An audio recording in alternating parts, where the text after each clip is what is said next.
الشيطان الرجيم.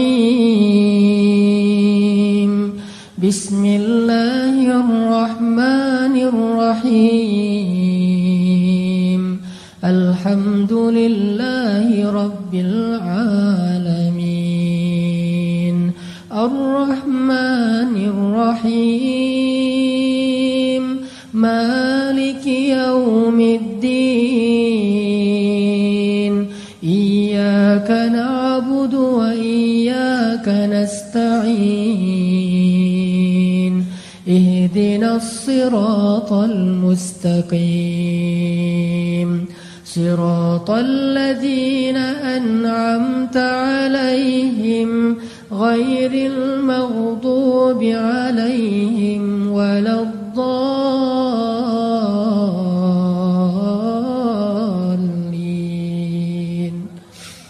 الحمد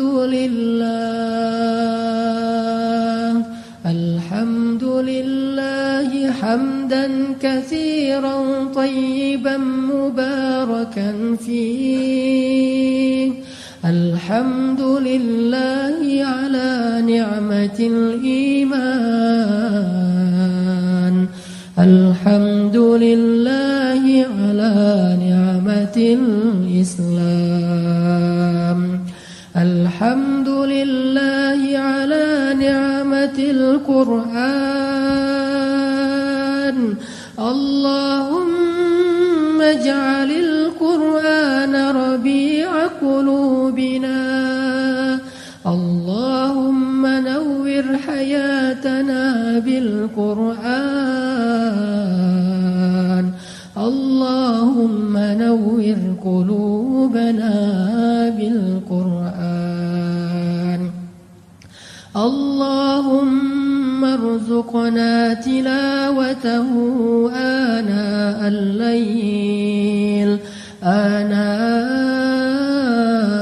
الليل وأطراف النهار. اللهم اجعلنا من عبادك الصالحين. اللهم اجعلنا لك ذكارين. اللهم اجعلنا لك شكارين.